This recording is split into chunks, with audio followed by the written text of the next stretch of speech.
Step by step, ধীরস্থিরভাবে অল্প অল্প করে, শাইআন ফাশাইআন। আর তাদাররুজ বিল বাদই বিল আহাম্মি সুম্মাল মুহিম, আগে সবচেয়ে গুরুত্বপূর্ণ, starting with the most important affair first, then the important affair, then the important. সবচেয়ে গুরুত্বপূর্ণটা আগে, এরপরে যেটা কম গুরুত্বপূর্ণ, এরপরে কম গুরুত্বপূর্ণ। তাহলে একটু একটু করে বললে এটা মানুষের ফিতরাতের সাথেও যায়, তার নেচারের সাথেও যায়। আমরা মদ হারাম হওয়ার কথা জানি, কয়টা স্টেপে হারাম হয়েছিল মদ? একবারে যদি বলা হতো বন্ধ করার সহজ হতো সাহাবাদের জন্য? হতো না। অনেকে আছে দেখবেন যে চেইন স্মোকার, বুঝতে পেরেছেন তো? মানে অনেক সিগারেট খায়, লেটসে দিনে 10 থেকে 15টা খায়। তো যে চেইন স্মোকার, আপনি যদি বলেন যে এটা হারাম, আজকেই তোমার বাদ দিতে হবে, হারাম, এটা খাইতে পারবে না, পারবে? ও দুনিয়া সব বাদ দিতে পারবে, সিগারেট বাদ দিতে পারবে না। তো তারে কি করতে হবে? ফ্লেক্সিবিলিটি দিতে হবে, যে আস্তে আস্তে ছাড়েন। 10টা করে খান তো চালাইতে থাকেন, আজকে 10টা খাইছেন, কালকে 9টা করে খান, চালাইতে থাকেন, একসাথে সব বন্ধ করার দরকার নেই। তারপরের সপ্তাহে 8টা করে খান, এরপরের সপ্তাহে 5টা করে খান, অল্প অল্প করে অবশ্যই সে কমাতে পারবে। এরপরের সপ্তাহে 2টা খান, এরপরের সপ্তাহে বন্ধ করেন না, চালাইতে থাকেন। সে চালাচ্ছে কিন্তু কমিয়ে আনতেছে, চালাচ্ছে কিন্তু। আচ্ছা, যেই সপ্তাহে সে 1টা সিগারেট খেলো, এরপরের সপ্তাহে ওটা তো বাদ দিলেও তার গায়ে লাগার কথা না, ঠিক কিনা বলেন? যেই সপ্তাহে কয়টা খেলো, এটা তো স্যাক্রিফাইস করা যায়, কিন্তু 10টা থেকে 0-তে আসা সহজ না। তাহলে গ্রাজুয়ালি আমরা এই ভুলটা করি। অনেকের নতুন করে আল্লাহ তাআলা রিয়েলাইজেশন দিয়েছেন, নতুন দিনে আসছে, দিনে ফিরছে, মানে প্র্যাকটিসিং হতে চায়। এখন আপনি তারে পাইয়া এমন নিয়ম কানুন দেখাচ্ছেন, বেচারা তো বলে আগে যা ছিলাম ওইটাই ভালো ছিলাম। এরকম হয় না অনেক সময়? হ্যাঁ, ধরেন যে কোনো একজন নারী, সে হয়তো পর্দা মেনটেন করে না, একটু হিপ হপ স্টাইলে চলাফেরা করে। তো সে ভাবলো যে না, আমি তো অনেক ভুল করে ফেলছি, আমি সংশোধন হব, আমি প্র্যাকটিসিং হতে চাই। তা এখন যখন সে আপনার কাছে আসছে নাসিহাত নেওয়ার জন্য, আপনি যদি বলেন যে তোমার এই করতে হবে, বোরকা ঝুলাইতে হবে, হাত মোজা, পা মোজা, পারবে? এ বলবে আগে যা ছিলাম ভালোই ছিলাম।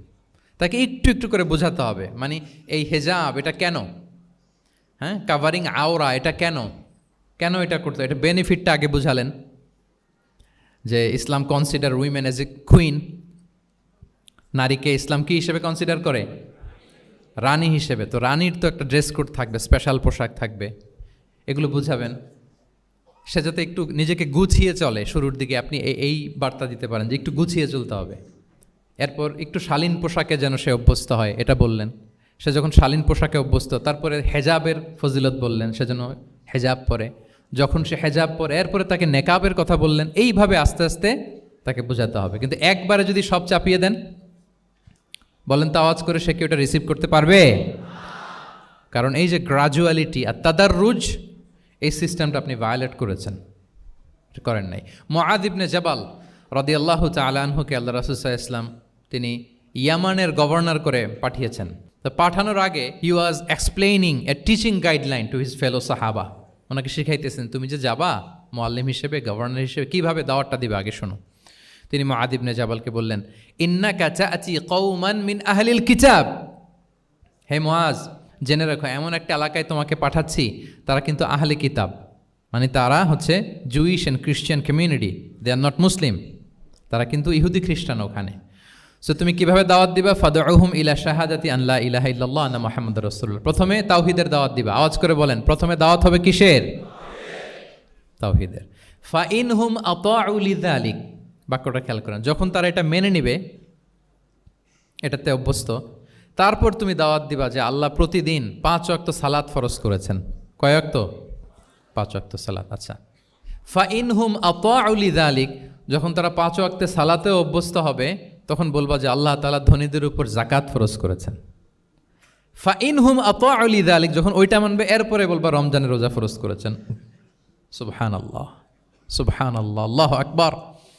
তাহলে ধাপে ধাপে দেখেন, এই যে টিচিং গাইডলাইন তিনি দিচ্ছেন ওনার ফেলো সাহাবাকে, ফেলো ক্যাম্পেনিয়নকে, যে তুমি ইয়ামানে যে একবারে সব বিধান তুমি যা জানো, মনে করো না যে সবাই ওইটা মানবে।